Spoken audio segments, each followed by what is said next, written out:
The letter arrived on a Tuesday morning in late October, when the maple trees along Beacon Street had already surrendered their leaves to the cold Boston wind. Eleanor Whitmore stood at the entrance of her small apartment in Cambridge, holding the envelope with trembling fingers. The return address bore the name of a law firm she had never heard of, Hartwell. Crane and Associates, established 1847. Inside, the letter informed her that her great-uncle, Professor Marcus Whitmore, had passed away 3 weeks prior at the age of 94. Eleanor had met him only twice in her entire life, once at a family reunion when she was 7, and again at her father's funeral 15 years later. Both times Marcus had seemed distant, distracted, as if his mind occupied a different century altogether. The letter stated that Eleanor was the sole beneficiary of his estate, which included a Victorian house in Newport, Rhode Island, and what the attorneys described as an extensive collection of historical documents and artifacts. Eleanor was 32 years old, a historian specializing in 19th century American industrial development at Harvard. She had spent the last 8 years buried in archives studying the rise of factories, the expansion of railroads, and the transformation of a rural nation into an industrial powerhouse. Her colleagues considered her meticulous, perhaps obsessive. She preferred the term thorough. She took a leave of absence from the university and drove to Newport on a gray November morning. The house stood on Bellevue Avenue, surrounded by the grand mansions that had once belonged to the Vanderbilts and the Astors, but Marcus Whitmore's residence was different, colder, more austere, built in a style that seemed to belong to an earlier epoch entirely. Its facade featured columns that rose 3 stories high, their proportions unusual, almost mathematical in their precision. The windows were arched, and above the main entrance, carved into the granite lintel, was a symbol Eleanor did not recognize, a tower surrounded by radiating lines, like a sun made of lightning. The caretaker, an elderly man named Thomas Brennan, who had served the household for 40 years, met her at the door. His face was weathered, his eyes sharp despite his age. "Miss Whitmore," he said, his voice carrying the faint trace of an Irish accent worn smooth by decades in America. "Your uncle spoke of you often. He believed you would be the one to continue his work." "His work?" Eleanor asked, stepping into the foyer. The interior was dim, the air thick with the smell of old paper and something else, something metallic, like copper left too long in the rain. Thomas did not answer immediately. He led her through a hallway lined with portraits of men and women she did not recognize, their clothing spanning centuries, their expressions uniformly serious. At the end of the corridor, he stopped before a heavy oak door reinforced with iron bands.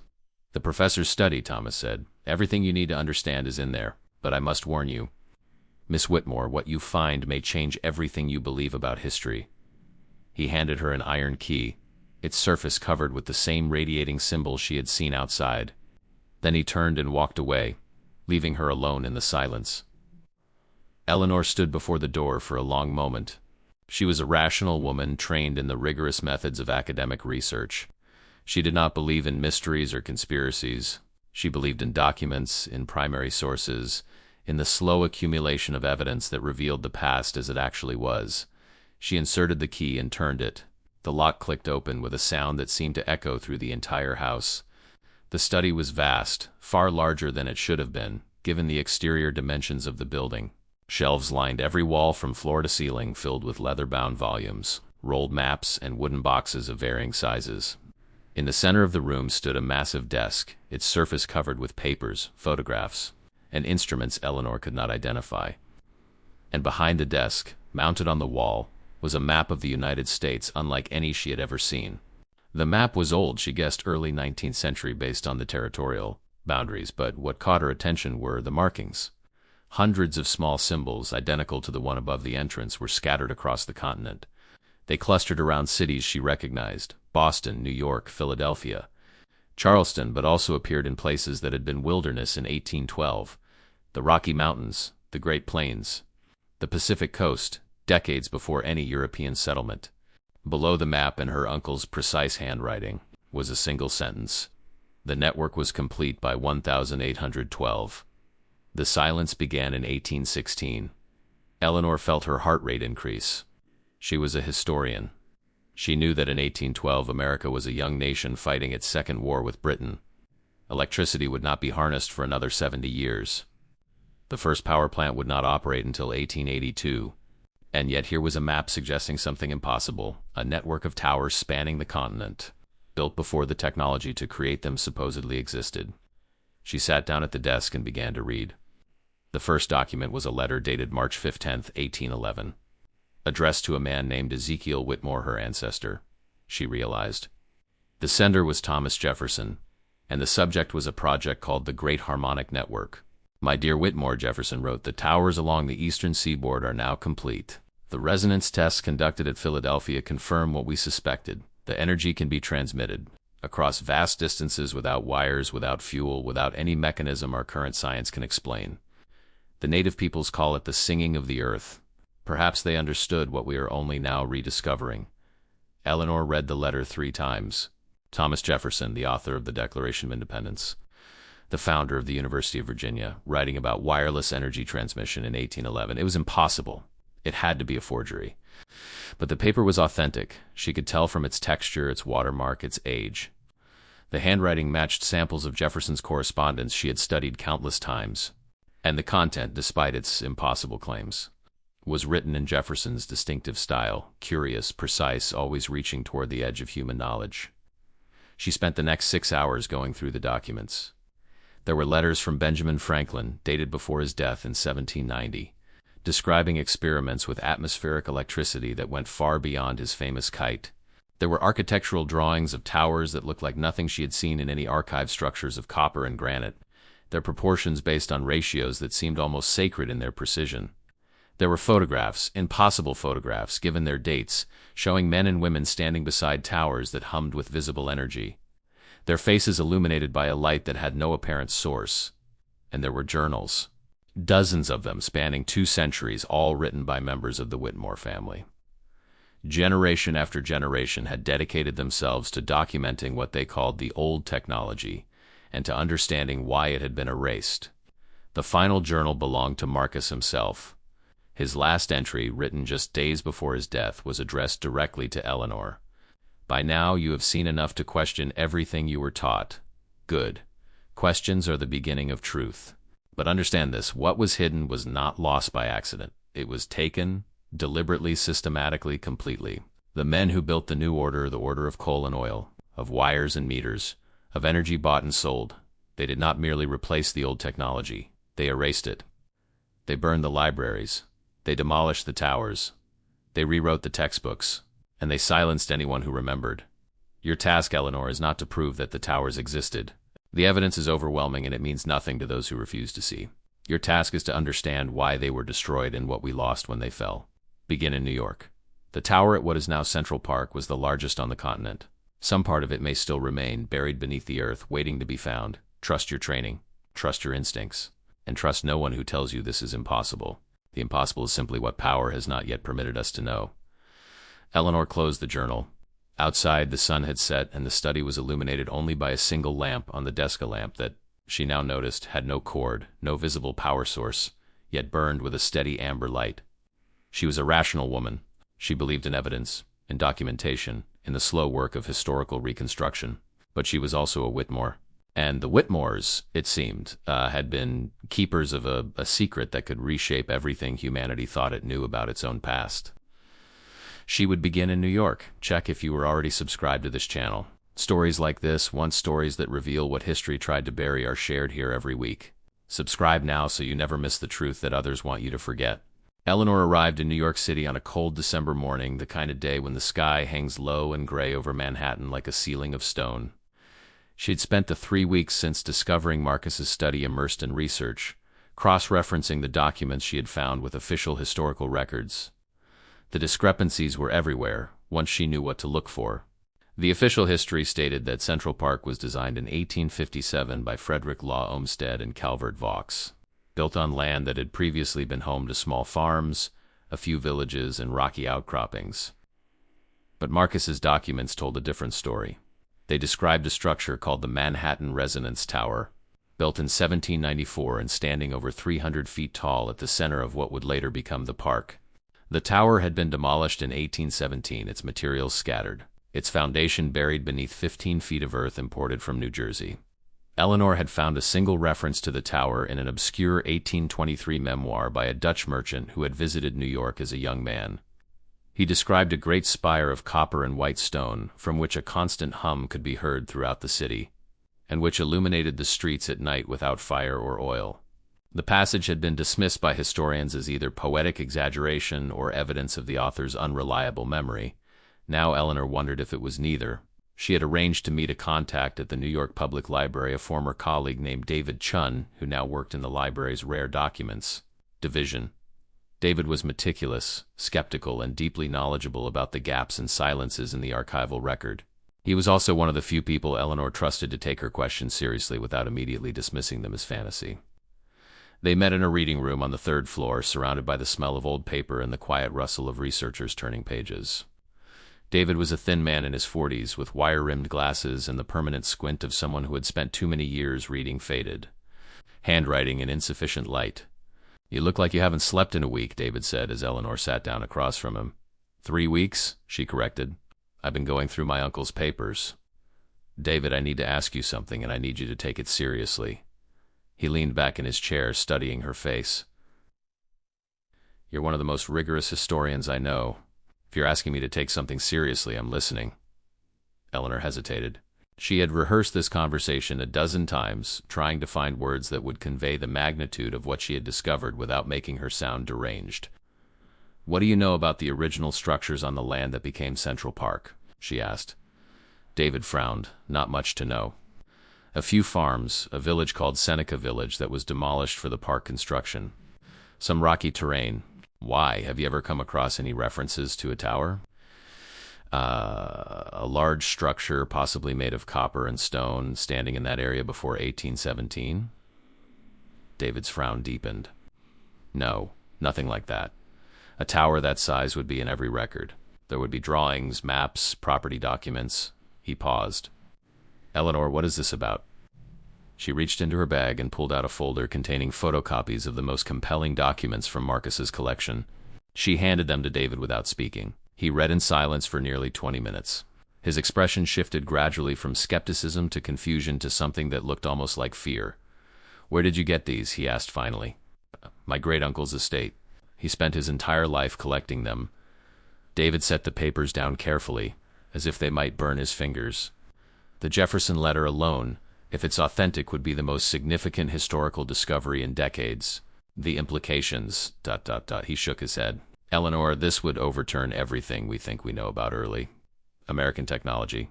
I know. You need to have these authenticated, properly, by multiple experts. I will. But first I need to find physical evidence. Something that can't be dismissed as a forgery or a hoax." She leaned forward. "David, is there any way to access the underground areas beneath Central Park, the old infrastructure, the foundations?" David was quiet for a long moment, and then he said, "There's someone you should meet. Her name is Margaret Sullivan. She's a geologist with the city's infrastructure department. She's been mapping the underground structures beneath Manhattan for 15 years. If there's something buried under that park, she would know about it." He wrote down a phone number on a slip of paper and handed it to Eleanor. "Be careful," he said. "And Eleanor, whatever you find, document everything. If this is real, there will be people who want it to stay buried." Margaret Sullivan was 63 years old, with silver hair pulled back in a practical bun and hands that showed decades of field work. She agreed to meet Eleanor at a coffee shop near Columbus Circle, within sight of the park's southwestern corner. "David tells me you're interested in what's under the park," Margaret said after they had ordered. Her voice was direct, no nonsense. "Can I ask why?" Eleanor had decided on the drive over that partial honesty was the only viable approach. "I'm researching early 19th century structures in Manhattan. There are some documents suggesting that a significant building may have stood on the parkland before 1817, and that its foundation might still exist underground." Margaret's eyebrows rose slightly.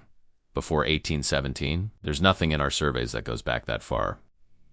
The park's subsurface is mostly bedrock, some old water infrastructure, and the remains of structures from Seneca Village. What about anomalies? Anything your surveys couldn't explain?" Margaret was silent for a long moment, stirring her coffee. When she spoke again, her voice was lower. "There is one thing. We found it about 8 years ago during a routine survey. Deep about 60 feet below the surface, near the center of the park. A void. Not natural, too regular, too geometric. The walls are smooth, almost polished, and the material... She shook her head. "We couldn't identify it. It's not any kind of concrete or stone we're familiar with. It reflects our instruments in ways that don't make sense. Eleanor felt her pulse quicken. Did you investigate further? We tried, but the access was extremely difficult, and the city decided the cost wasn't justified for what was probably just an old cistern or foundation remnant. The project was shelved. Margaret looked at Eleanor directly. But I've always wondered. The geometry was too precise. The material was too strange. It didn't fit anything in our historical records. Could you get me access to that void? Margaret studied her for a long time. You're serious about this? Completely. Then I'll see what I can do. But Eleanor, if you find something down there, you need to understand what that means. The city, the federal government, every institution that has a stake in the official version of history, they will not want this made public. I've seen what happens to researchers who dig into the wrong areas. Careers destroyed. Funding pulled. Sometimes worse. Eleanor thought of Marcus dying alone at 94. His life's work hidden in a study that most of his family had never entered. I understand the risks, she said, but I need to know the truth. Margaret nodded slowly. Give me a week. I'll be in touch. The week passed slowly. Eleanor spent it at the New York Public Library searching for any reference, however oblique, to the Manhattan Tower or the broader network her uncle's documents described. She found fragments, a ship captain's log from 1801 mentioning the great light of Manhattan visible from 20 miles at sea, a letter from John Adams to Abigail describing the harmonious hum that pervades the city, a sound both comforting and strange, a newspaper editorial from 1816, advocating for the preservation of our ancestral towers against those who would tear them down for profit. Each fragment, taken alone, could be explained away. Together they formed a pattern, a picture of a world that had existed just 2 centuries ago, a world with technology that should not have been possible, technology that had been systematically erased, but by whom and why? The answer, Eleanor was beginning to suspect, lay not in the documents themselves, but in what had replaced the old technology. The 19th century had seen the rise of a new economic order, one based on coal, on oil, on energy that could be metered, bought, and sold. The great fortunes of the Gilded Age, the Rockefellers, the Carnegies, the Morgans, had been built on the control of energy, and control was the key word. You could not control something that was free. You could not meter something that came from the earth itself, transmitted through the air without wires. If the towers had been real, if they had provided free, unlimited energy to anyone within their range, then their destruction made a terrible kind of sense. They had been replaced not because they failed, but because they succeeded too well, because they could not be monetized, because they made the accumulation of vast fortunes impossible. Eleanor was still wrestling with these implications when Margaret called. I can get you access tomorrow night, Margaret said. Midnight. There's a maintenance entrance near the Bethesda fountain. Wear dark clothing and bring a flashlight. And Eleanor, don't tell anyone where you're going. The night was cold and moonless. Eleanor waited by the fountain, watching the shadows of bare trees shift in the wind. At exactly midnight, Margaret appeared, accompanied by a young man in a city worker's uniform. This is Daniel, Margaret said. He's been with my department for 10 years. He's the one who first found the void. He's the only person I trust with this. Daniel nodded at Eleanor. He was in his early 30s with a serious face and the calloused hands of someone who worked underground. The entrance is this way, he said. Stay close and stay quiet. There are security patrols. But they don't check the deep tunnels. They descended through a maintenance hatch into a world of pipes, cables, and ancient stonework. The air grew colder and damper as they went deeper. Daniel led them through a maze of passages that seemed to extend endlessly beneath the park infrastructure from different eras layered one atop another, a geological record of the city's growth. After nearly an hour of walking, Daniel stopped before what appeared to be a solid wall of stone. This is it, he said. The wall was added in the 1920s, probably to seal off what's behind it. But there's a gap here. He pointed to a narrow fissure near the floor, big enough to squeeze through. One by one, they crawled through the gap. On the other side, Eleanor stood up and turned on her flashlight. What she saw took her breath away. The void was not empty. It was a chamber, roughly circular, perhaps 50 feet in diameter. The walls were made of a material that seemed to absorb and reflect light simultaneously, creating an effect that was almost hypnotic. And in the center of the chamber, rising from a base of white granite, was the remains of a structure. It was broken. Only the lower portion remained, perhaps 20 feet tall, but its form was unmistakable. A tower. Its surface was covered with copper plates, tarnished green with age, arranged in a spiral pattern that ascended toward the shattered top. At the base, carved into the granite, was the same symbol Eleanor had seen at Marcus's house, A tower surrounded by radiating lines. "My God," Margaret whispered. "It's real." Eleanor approached the tower slowly, her hand reaching out to touch the copper surface. It was warm, impossible, given the temperature of the chamber, and beneath her fingers she felt a faint vibration, a hum, almost below the threshold of hearing. "It's still active," Daniel said, his voice barely audible. "After 200 years. Whatever this thing was built to do, it's still doing it." Eleanor circled the tower, documenting everything with her camera. At the base she found an inscription in Latin, Resonantia Terra, Lux Perpetua. The resonance of the earth, the perpetual light. Behind the tower, partially buried in rubble, she found something else. A metal box, corroded but intact. Inside were documents, preserved in oilcloth, written in a hand she now recognized as belonging to her ancestor Ezekiel Whitmore. She carefully removed the documents and placed them in her bag. This was evidence that could not be dismissed. This was proof. But as she turned to leave, she noticed something else, something that made her blood run cold. On the wall opposite the entrance, barely visible in the beam of her flashlight, was a more recent inscription. Numbers, a date, and below it a name. J.J. Astor. John Jacob Astor, the richest man in America in his time, the founder of a dynasty, the man whose fortune had been built on fur trading and real estate including. Eleanor now realized the land that would become Central Park. The tower had not fallen by accident. It had been destroyed deliberately, and the man responsible had buried the evidence beneath 15 feet of earth and built an empire on top of it. Eleanor understood now why Marcus had dedicated his life to this research. This was not just about technology. It was about the systematic suppression of human potential for the benefit of a few. It was about a world that could have been, a world of free energy, of shared abundancy rest, so that fortunes could be made and dynasties could be built. She had the evidence. Now she needed to understand the full scope of what had been lost and who else had been involved in the cover-up. The next step was Philadelphia. Philadelphia in winter carried a different kind of cold than New York, heavier, more penetrating, as if the city's long history weighed down the very air. Eleanor arrived on a January morning, the streets still quiet. The old brick buildings along Market Street standing as they had for centuries, witnesses to revolutions and secrets alike. The documents she had recovered from the chamber beneath. Central Park had revealed a network far more extensive than she had imagined. The Manhattan Tower had been one of many. There were references to similar structures in Philadelphia, Boston, Charleston, and dozens of smaller cities. But Philadelphia held a special significance. It had been the center of American intellectual life in the late 18th century. The city where Franklin had conducted his experiments, where Jefferson and Adams had debated the nature of democracy, where the Constitution had been drafted. It had also, according to Ezekiel Whitmore's notes, been the headquarters of what he called the Society of Resonance, a group of scientists, architects and philosophers dedicated to understanding and expanding the tower network. The society had been disbanded in 1816. Its members had scattered. Its records had been destroyed, or so the official story claimed. But Ezekiel had hidden copies, and those copies led Eleanor to a building on Chestnut Street that, according to modern records, had been a private gentleman's club until 1850. The building still stood, now divided into apartments and small offices. But beneath it, Ezekiel's notes suggested, lay an archive that had never been discovered. Eleanor had spent the past 2 weeks cultivating a contactor building inspector named Robert Huang, who had access to the property's structural records. Robert was skeptical but curious, a combination Eleanor had learned to appreciate.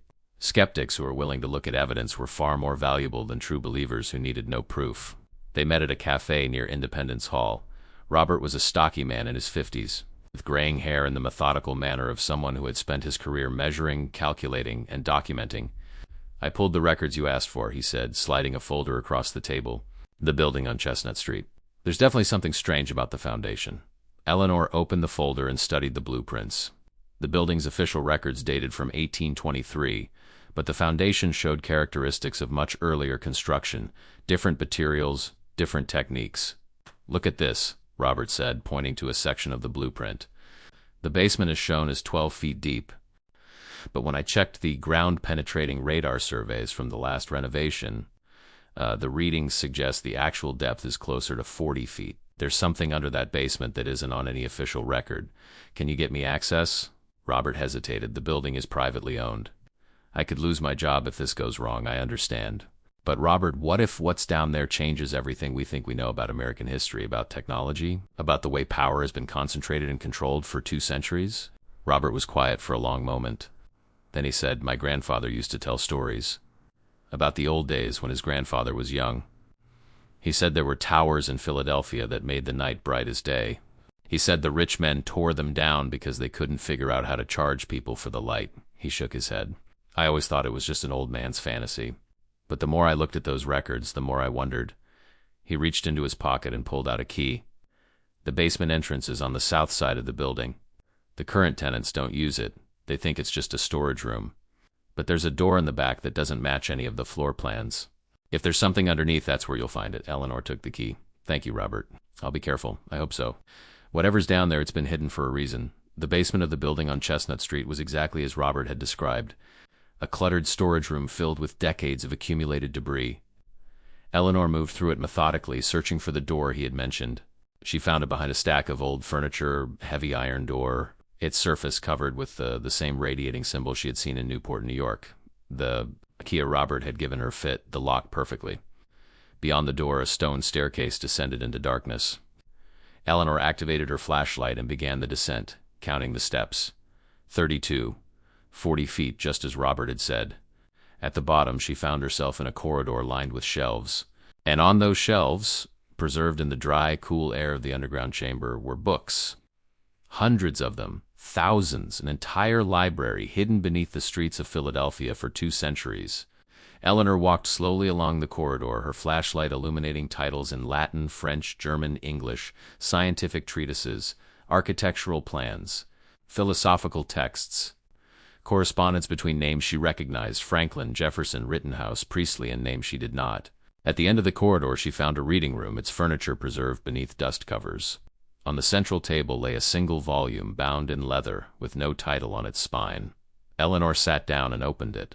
The book was a history of the Society of Resonance, written in 1815 by a man named Nathaniel Whitmore, another ancestor, she realized. And as she read, the full scope of what had been lost became clear. The towers had not been mere power generators. They had been part of a system designed to transform human civilization itself. The energy they produced was not just electrical, it was, according to Nathaniel, a form of resonance that harmonized with the human nervous system, enhancing health, extending life, expanding consciousness. The towers created zones of what the society called the field, areas where disease was rare, where crops grew abundantly, where people reported experiences of profound peace and clarity. The system had been developed over centuries, drawing on knowledge from ancient civilizations, Egypt, Greece, India, that had possessed similar technologies. The American experiment had been designed, in part, to create a new society free from the control of European monarchies and the religious institutions that had suppressed this knowledge for millennia. But the experiment had failed, because the technology did not work, but because it worked too well. "The towers cannot be controlled," Nathaniel wrote. "The energy they produce cannot be metered or sold.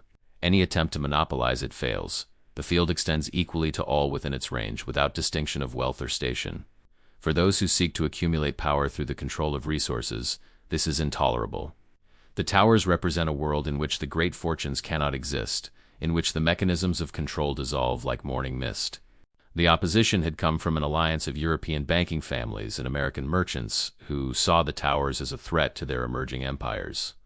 They had infiltrated the society, turning members against one another. They had spread rumors that the towers caused disease, madness, even demonic possession. And finally, in 1816, they had acted. "The destruction began in Philadelphia," Nathaniel wrote. "The tower on Society Hill was demolished on the night of June 5, 1816. I watched from a distance as the light went dark, as the hum that had filled the city for 40 years fell silent. By morning, nothing remained but rubble, and by evening, even the rubble had been carted away. Within 6 months, every tower on the eastern seaboard had been destroyed. The field collapsed. And the Age of Darkness began. The Age of Darkness. Nathaniel's term for the Industrial Revolution, the era of coal and oil, of wage labor and monopoly, of environmental devastation and human exploitation, all of it built on the destruction of a technology that could have given humanity free, unlimited energy and a level of well-being that modern medicine was only beginning to approach. Eleanor closed the book and sat in silence for a long time. She thought of the world outside, the wars fought over oil, The billions spent on energy infrastructure, the political systems corrupted by fossil fuel interests, the climate catastrophe that was already beginning to unfold, all of it unnecessary, all of it the consequence of a decision made 2 centuries ago by a handful of men who valued their own power over the welfare of humanity. She understood now why Marcus had dedicated his life to this research, and she understood why he had chosen her to continue it, but she also understood the danger. The forces that had destroyed the towers in 1816 had not disappeared. They had grown stronger, more entrenched, more powerful. The descendants of Astor and his allies controlled governments, media, universities. They had the resources to suppress any evidence, silence any witness, destroy any researcher who got too close to the truth. Eleanor had the evidence, but evidence alone was not enough. She needed allies, she needed a strategy, and she needed to understand the full extent of what had survived. Because if one tower still hummed beneath Central Park, others might exist as well. The system might not be entirely dead. There might still be a way to restore what had been lost. She gathered the most important documents and prepared to leave. But before she ascended the stairs, she paused at a shelf near the entrance. A small wooden box, half hidden behind a stack of papers, caught her attention. Inside, she found a brass medallion engraved with the radiating tower symbol and a folded note. The note was addressed to whoever finds this place. If you are reading these words, it said, then hope is not lost. The towers were destroyed, but the knowledge endures. The network can be rebuilt. But it requires more than technology, it requires a change in human consciousness. A rejection of the systems of control that have dominated our world since 1816. Find the others who remember. Find the places where the field still lingers. And when you are ready, the resonance will guide you. The note was unsigned, but the handwriting was familiar. It was Nathaniel Whitmore's. Eleanor placed the medallion around her neck and climbed the stairs back into the present. The work of uncovering the truth was just beginning. She stood on the sidewalk outside the building, the cold January air sharp against her face. The city bustled around her, oblivious to the secrets buried beneath its streets, ignorant of the world that might have been. Eleanor felt a weight settling onto her shoulders, the weight of knowledge, of responsibility, of a truth that demanded to be shared. She thought of the millions who struggled to pay their electricity bills. The nations devastated by oil wars, the planet choking on carbon emissions. All of it the legacy of a choice made in darkness 200 years ago. She felt the brass medallion warm against her chest, as if the symbol itself carried some residual charge from the technology it represented. And in that moment, standing alone on a winter street in Philadelphia, she made a decision. She would not let this truth remain buried. She would find a way to bring it into the light, no matter the cost. But first she needed to understand more. The documents mentioned other sites, places where the field still lingered, where fragments of the old network might survive. The nearest was in Virginia, in the foothills of the Blue Ridge Mountains, a place that Nathaniel Whitmore had called the Sanctuary. Eleanor walked toward her car, her mind already planning the journey ahead. If this story is awakening something in you, a recognition, a resonance, a feeling that the world you were taught to believe in is not the whole truth, then leave a comment saying, I remember what was lost. Let me know that you understand. Let me know that you are ready to see. The Blue Ridge Mountains in February were a study in contrasts as snow-covered peaks, giving way to valleys where winter had not yet fully taken hold. Ancient forests standing silent beneath skies that shifted from brilliant blue to threatening gray within hours. Eleanor drove south from Philadelphia, the documents from the hidden library spread across the passenger seat, her mind processing everything she had learned. The sanctuary, according to Nathaniel's notes, was located near a town called Harmony, Virginia, a small settlement that had been founded in 1789 by members of the Society of Resonance as a kind of experimental community. The town had been designed around a central tower, and its residents had lived for nearly 3 decades in what Nathaniel described as a state of remarkable health and contentment, free from the afflictions that plagued less fortunate communities. But Harmony had not survived the destruction of 1816. The tower had been demolished, the community scattered, the town itself eventually abandoned and reclaimed by the forest. Modern maps showed nothing in the area but state park land and a few isolated farms. Yet Nathaniel's notes suggested that something remained, a backup archive, hidden in a cave system beneath the original tower site, containing not just documents but actual components of the technology itself. If any part of the old system could be studied, understood, perhaps even restored, this was the place to find it. Eleanor arrived in the area late in the afternoon, the winter sun already sinking toward the mountains. She had booked a room at a small inn in the nearest town, a place called Madison that seemed to consist primarily of a general store, a gas station, and a cluster of modest houses. The inn's owner, a woman in her 70s named Clara Brennan, seemed surprised to have a guest in the off-season. "Not many visitors this time of year," Clara said as she handed Eleanor the room key. "What brings you to these parts?" Eleanor had prepared her cover story. "I'm a historian researching early settlements in the Blue Ridge region. I'm particularly interested in a town called Harmony that may have existed around here in the early 1800s. Clara's expression shifted almost imperceptibly, a flicker of something that might have been recognition or might have been caution. "Harmony," she repeated slowly. "That's an old name. Haven't heard anyone ask about that in, well, must be 30 years now. You know of it?" Clara was quiet for a moment, seeming to weigh her words. "My grandmother used to tell stories about a town in the mountains where people never got sick, where the light never went out, where the earth itself hummed with a sound you could feel in your bones. She said her great-grandmother lived there before the bad men came and tore it all down." She shook her head. "I always figured it was just a fairy tale, something to tell children. Do you know where it was? The town?" Clara studied Eleanor's face for a long moment. Then she said, "There's a place about 5 miles up the old mountain road. The locals call it the Singing Rocks. They say if you go there at night, you can still hear the hum, like the mountain itself is trying to remember something it forgot." She paused. "My grandmother told me never to go there alone. She said the ground is hollow, and if you're not careful, it will swallow you up." Eleanor thanked her and went to her room. She spent the evening studying her maps and documents, cross-referencing Nathaniel's descriptions with the topography of the area. By the time darkness fell, she had identified the most likely location of the sanctuary entrance, a cave mouth on the eastern slope of a ridge about half a mile from the Singing Rocks. She would go at first light. The morning was cold and clear, the air sharp with the smell of pine and wood smoke. Eleanor hiked up the mountain road, her boots crunching on frozen mud, her breath forming clouds in the still air. The forest here was old trees that had been saplings when the Constitution was signed, now stood like ancient guardians, their branches heavy with snow. After an hour of climbing, she reached the place Clara had described. The Singing Rocks were a formation of granite boulders arranged in a rough circle, their surfaces worn smooth by centuries of wind and rain. And as Eleanor approached, she heard it faint, almost below the threshold of perception, a low, steady hum that seemed to emanate from the earth itself. She placed her hand on one of the rocks. It was warm, just as the tower fragment in New York had been. And beneath her palm she felt the same vibration, the same sense of latent energy waiting to be released. She consulted her map and headed east, picking her way through dense underbrush until she found what she was looking for, a cave mouth half hidden by fallen branches and winter bear vines. The opening was narrow, barely wide enough for a person to squeeze through, but beyond it she could see a passage extending into darkness. Eleanor activated her flashlight and entered. The passage descended steeply, the walls transitioning from natural stone to something more regular, more worked. After about 50 feet, the passage opened into a chamber, and Eleanor found herself standing in a space that took her breath away.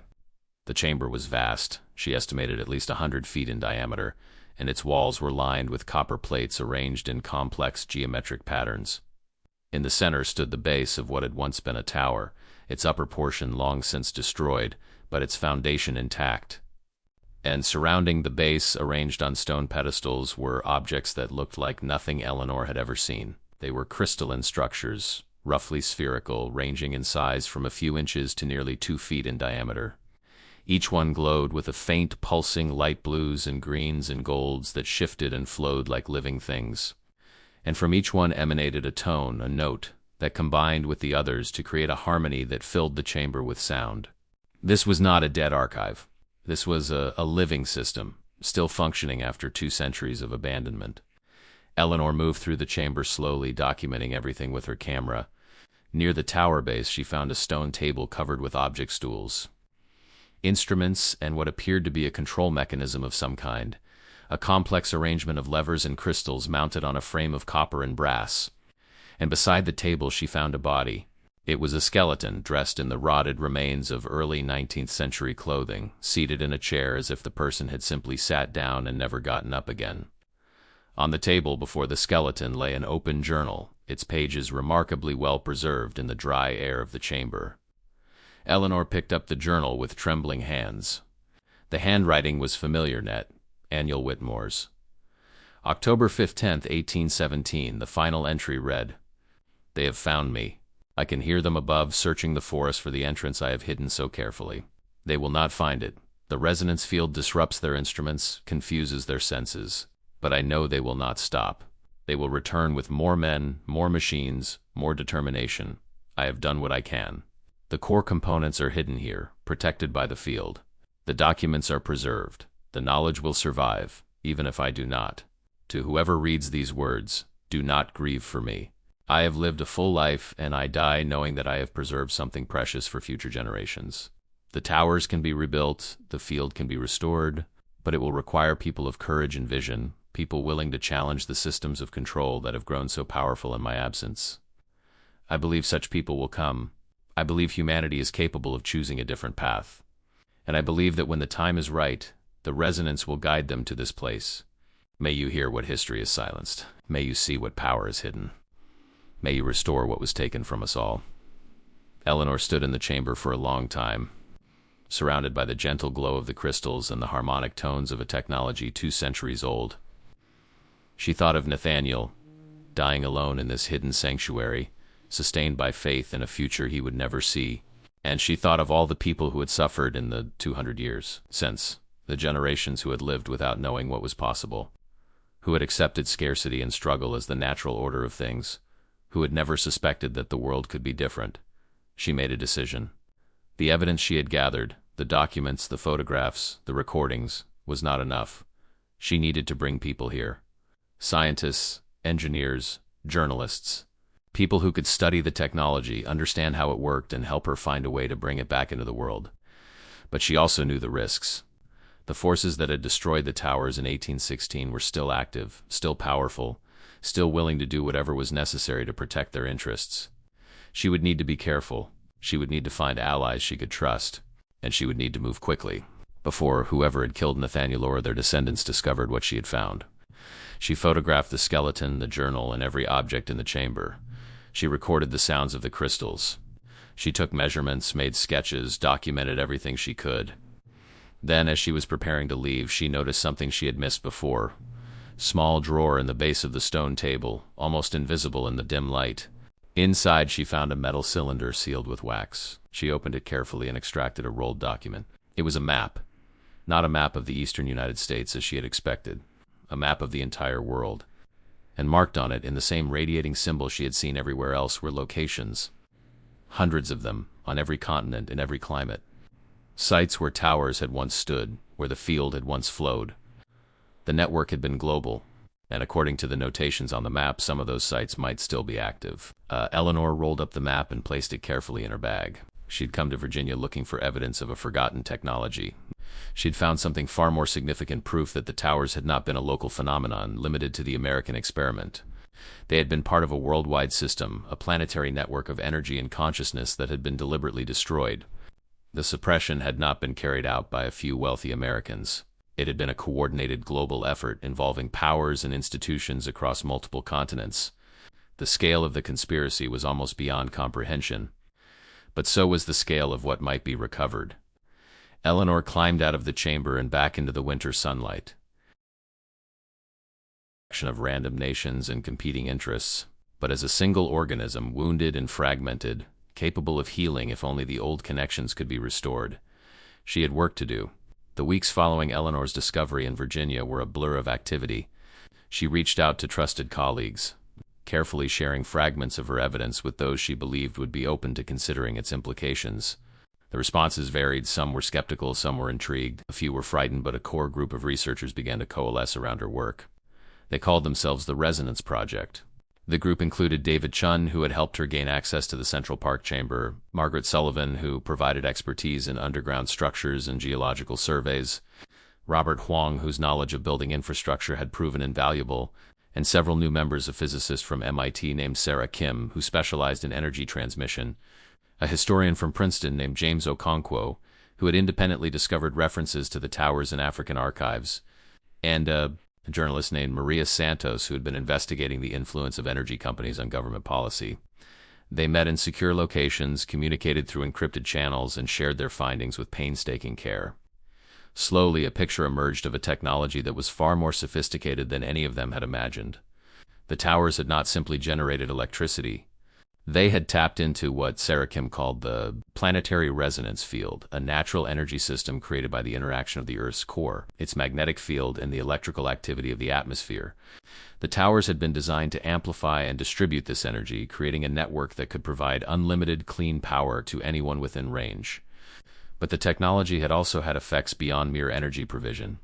James Okonkwo's research in African archives had uncovered records suggesting that communities near the towers experienced dramatic improvements in health, cognitive function, and social harmony. The towers had not just powered machines, they had enhanced human potential itself. This, the group concluded, was why the towers had been destroyed.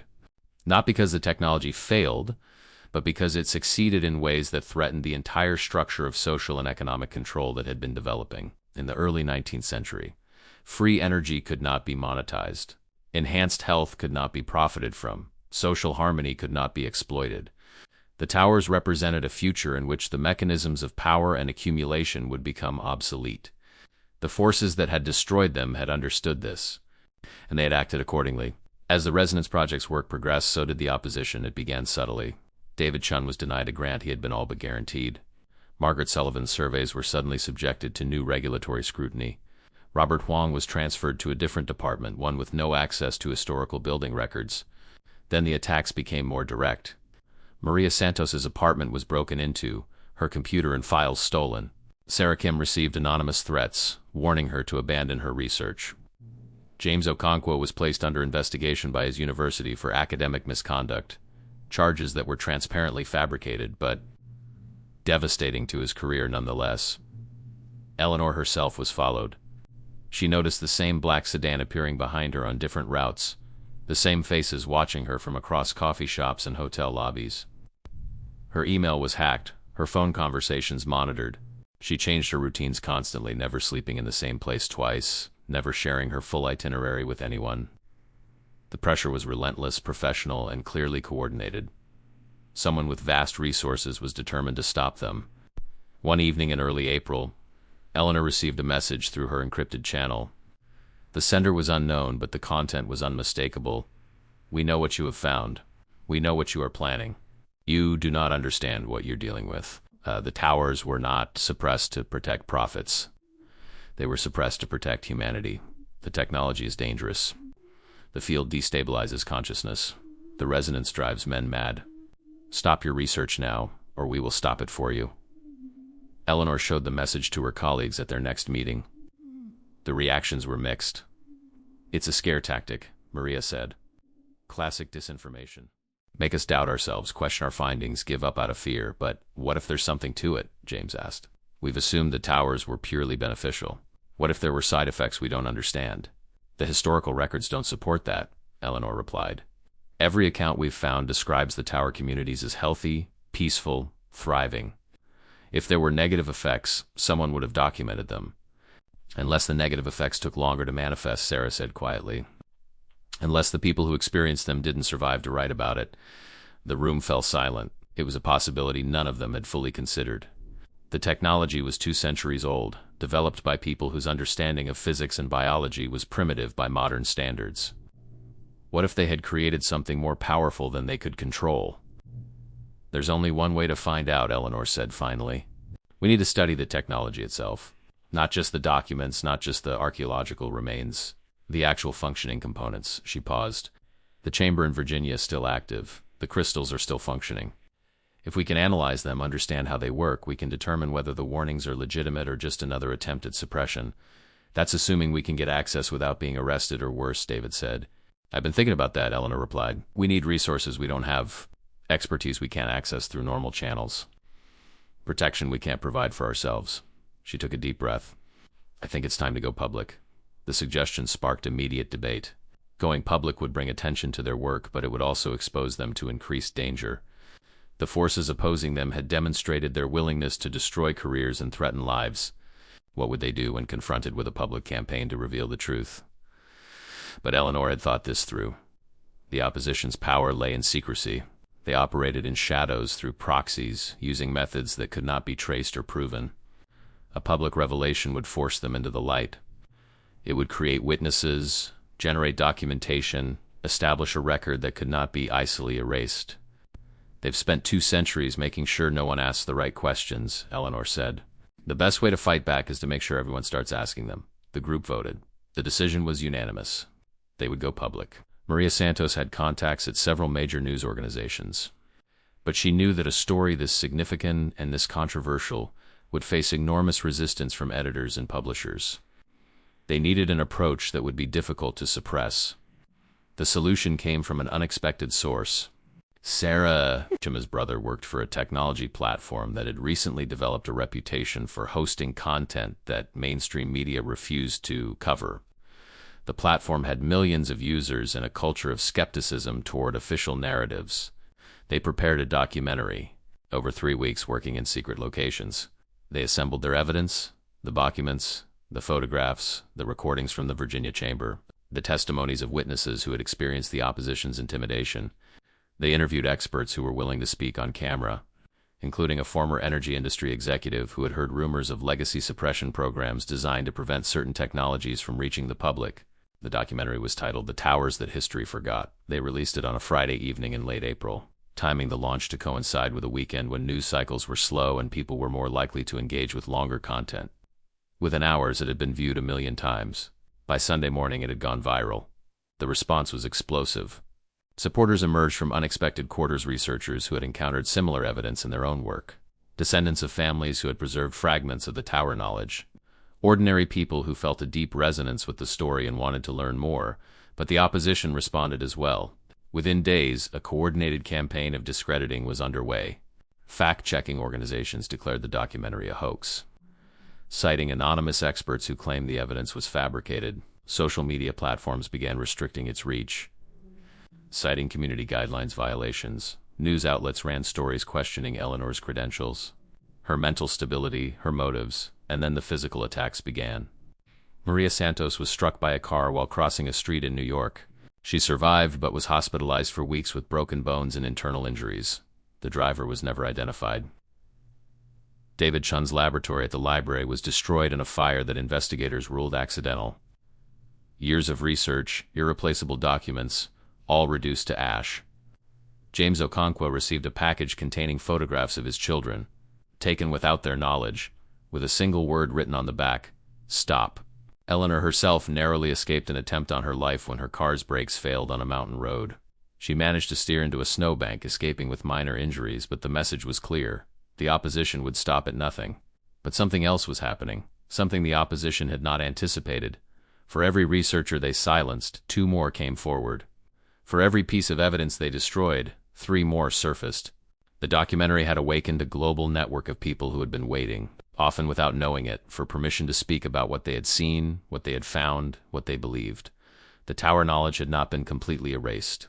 It had survived in fragments in family stories, in local legends, in documents hidden in attics and basements around the world.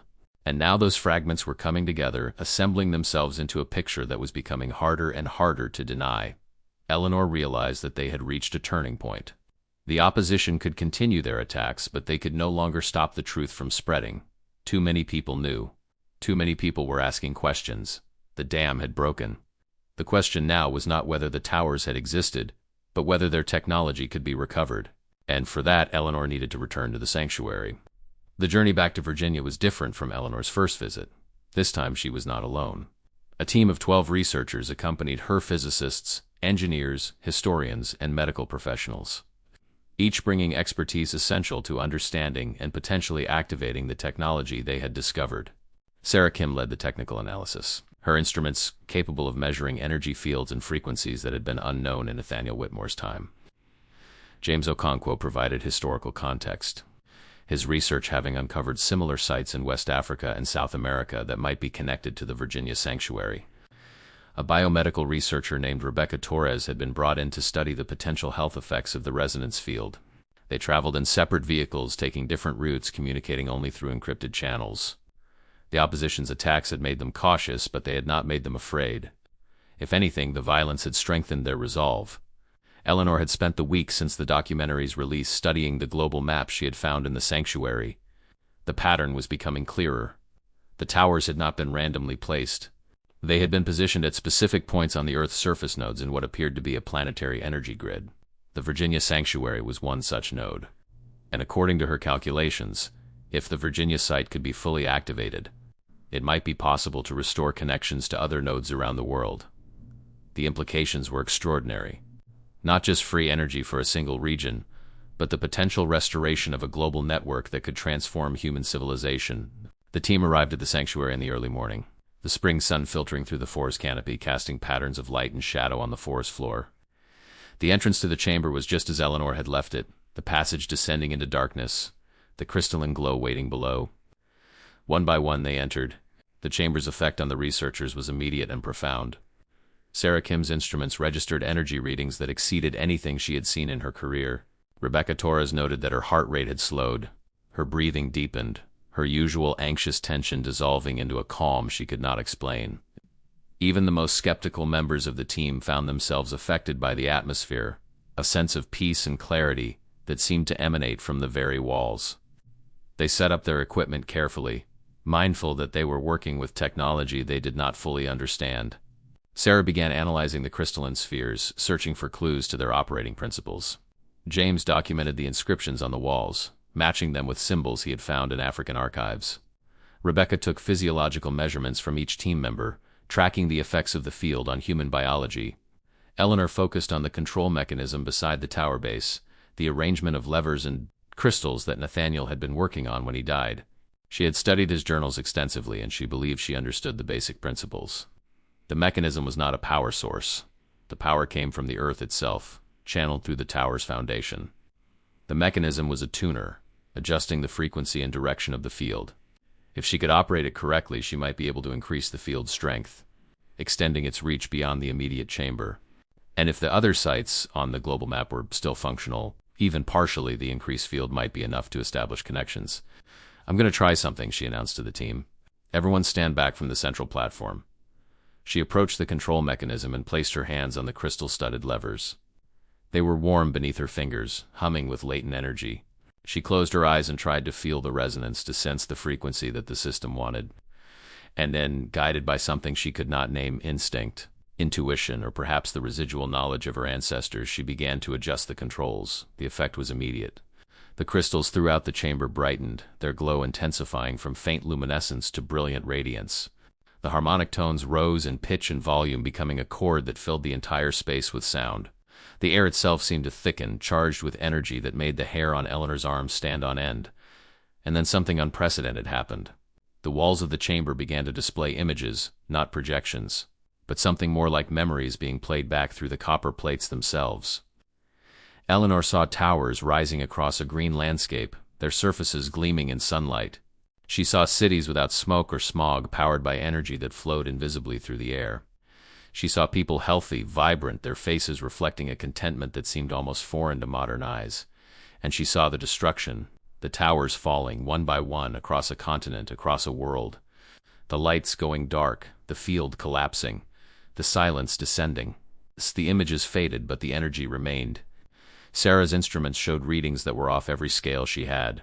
The field had not just strengthened, it had expanded, extending far beyond the chamber, reaching outward through the Earth itself. "It's connecting," Sarah said, her voice hushed with awe. "I'm detecting resonance patterns from multiple points around the globe. Sites in Egypt, in India, in Peru, in China. They're responding. The network is waking up." Eleanor felt tears streaming down her face. 2 centuries of silence, of suppression, of forgetting, and now, in a hidden chamber beneath the Virginia mountains, the old technology was coming back to life. But she also knew that this was just the beginning. The field was active, but it was fragile. The other sites were responding, but they were damaged, incomplete. It would take years of work, perhaps decades, to fully restore the network. And every step of the way, the opposition would fight them. As if in response to her thoughts, her satellite phone buzzed. A message from Maria Santos, still recovering in her hospital bed in New York. News coming in. Energy companies reporting unexplained fluctuations in power grids across the eastern seaboard. Government officials demanding explanations. Something is happening that they can't control. They're scared. This is the moment. Don't stop. Eleanor put the phone away and looked at her team. They were exhausted, overwhelmed, but their eyes shone with determination. This is what we've been working towards, she said. The towers are not gone. The knowledge is not lost. We have a chance, a real chance, to restore what was taken from humanity 2 centuries ago. It won't be easy. It won't be safe, but it's possible. She thought of Nathaniel Whitmore, dying alone in this chamber, sustained by faith in a future he would never see. She thought of Marcus dedicating his life to preserving the truth. She thought of all the ancestors, known and unknown, who had passed down the knowledge, fragment by fragment, generation by generation. Their work had not been in vain. Let's get started, Eleanor said. The months that followed were unlike anything the world had seen since the early 19th century. The Resonance Project went from a handful of researchers working in secret to a global movement involving thousands of scientists, engineers, historians, and ordinary citizens. The documentary that had sparked such controversy was now viewed as a landmark moment in human history, the beginning of what some called the Great Awakening. The opposition did not surrender quietly. Energy companies launched massive propaganda campaigns, claiming that the resonance technology was dangerous, unproven, a threat to public safety. Governments that had long been allies of the fossil fuel industry attempted to criminalize research into the towers. Mysterious accidents continued to claim the lives of researchers, though the increased public attention made such attacks more difficult to execute unnoticed. But the tide had turned. The field emanating from the Virginia sanctuary and from the other sites that were gradually being restored around the world was producing effects that could not be explained away. Communities near the activated towers reported dramatic improvements in health, in energy levels, in overall well-being. Crops grew more abundantly. Illnesses became less common. Violence and conflict seemed to diminish, replaced by a spirit of cooperation and mutual support. The technology was proving itself in the most fundamental way possible by making people's lives better. Eleanor became the public face of the movement, though she always insisted that she was just one part of a much larger effort. She testified before congressional committees, spoke at international conferences, gave interviews to media outlets around the world. She told the story of her great-uncle Marcus, of Nathaniel Whitmore, of the Society of Resonance and the forces that had destroyed their work. And she issued a challenge to anyone who would listen. The towers were not taken from us by natural disaster or technological failure. They were taken by people who valued their own power over the welfare of humanity. For 2 centuries we have accepted their version of reality of scarcity, of competition, of endless struggle for resources that should have been free for all. We have the chance now to choose a different path, to restore what was stolen, to build a world based on abundance instead of lack, on cooperation instead of conflict, on resonance instead of silence. The restoration was not complete. It would not be complete for many years, perhaps many decades. The network had been too thoroughly destroyed, the knowledge too fragmented, the opposition too determined. But for the first time in 2 centuries, the direction was clear. The towers were returning. Eleanor stood on a hillside overlooking the Virginia sanctuary on a warm summer evening, watching as engineers installed new components around the original tower base. The field had expanded enough that she could feel it now, a gentle hum in her bones, a sense of peace and clarity that never quite faded. She thought of all the people who had sacrificed so much to bring this moment into being. She thought of those who would continue the work after she was gone. And she thought of what the world might look like in another 2 centuries, a world where the towers stood again, where the field flowed freely across the planet, where humanity had finally chosen to remember what history had tried so hard to make it forget. The sun was setting, painting the sky in shades of gold and crimson. Below her, the restored tower began to glow, its light joining with the fading daylight, blurring the boundary between past and future, between what was lost and what might yet be found. The resonance was returning, and this time it would not be silenced. If you watched this far, it's because this story touched something in you. A memory, a hope, a recognition of truths that have been hidden for too long. Leave a comment saying I watched this far, so I can get to know you, so I can know who really connects with these stories, who is ready to remember what history tried to make us forget. If this story awakens something in you, share it with others who need to hear it. Like this video so that more people can discover what was taken from all of us. And subscribe to this channel because this is not the end. There are more stories, more truths, more towers waiting to be rediscovered. Together we can restore what was lost. Together we can remember.